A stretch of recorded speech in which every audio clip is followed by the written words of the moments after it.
శాసనమండలి సభ్యులు, ప్రభుత్వ విప్ జనసేన ఎమ్మెల్సీ పిడుగు హరిప్రసాద్ పుట్టినరోజు వేడుకలు ఏపీలో ఘనంగా నిర్వహించారు. రాష్ట్ర వ్యాప్తంగా పలు దేవాలయాల్లో జన సైనికులు ప్రత్యేక పూజలు, సేవా కార్యక్రమాలు చేపట్టారు. జర్నలిస్టు వృత్తి జీవితాన్ని ప్రారంభించిన ఈయన ఈనాడు, ఈటీవీ2, మా టీవీ, సివిఆర్ ఛానళ్లలో వివిధ హోదాల్లో పనిచేశారు.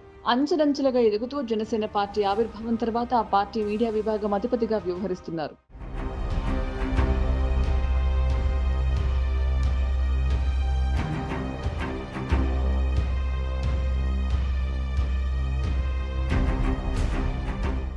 జనసేన పార్టీ దశాబ్ద కాలపు రాజకీయ ప్రస్థానంలో జనసేన అధినేత పవన్ కళ్యాణ్ కు రాజకీయ కార్యదర్శిగా వెన్నంటే ఉన్నారు.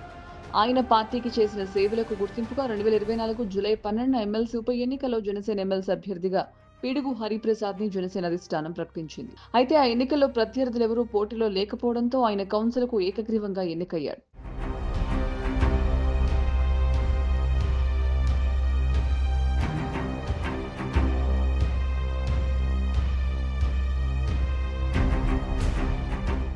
జనసేన పార్టీ నుండి ఆంధ్రప్రదేశ్ శాసనమండలికి ఎన్నికైన తొలి ఎమ్మెల్సీగా పిడుగు హరిప్రసాద్ నిలిచారు. ఇక అదే ఏడాది నవంబర్ 12న శాసనమండలి విప్ గా కూడా ఆయన నియమించబడ్డారు. జనసేన కేంద్ర కార్యాలయం మంగళగిరి జనవాణిలో అర్జీలు స్వీకరించడం మొదలుకుని శాసనమండలిలో ప్రజా సమస్యలు ప్రస్తావించడం వరకు తన బాధ్యతలను సక్రమంగా నిర్వర్తిస్తున్నారు.